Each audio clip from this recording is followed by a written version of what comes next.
These traditional scenes, however, are disappearing quickly. The Chinese government in recent years has made Kashgar and the entire province of Xinjiang a so-called top priority. Many Han Chinese from cities and towns in the middle of the country are lured towards these areas, with beneficial financial prospects, in many cases competing unfairly for jobs with Uyghurs.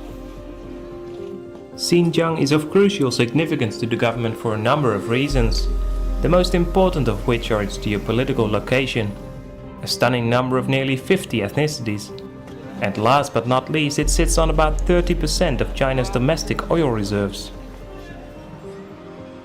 Modernization has therefore swept in like a sandstorm.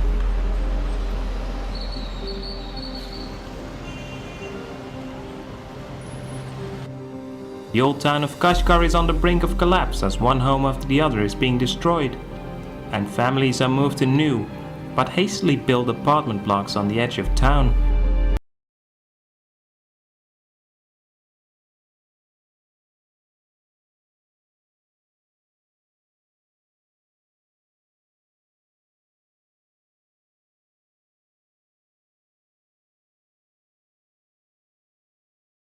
The remaining part looked destined to become theme parks for domestic tourism.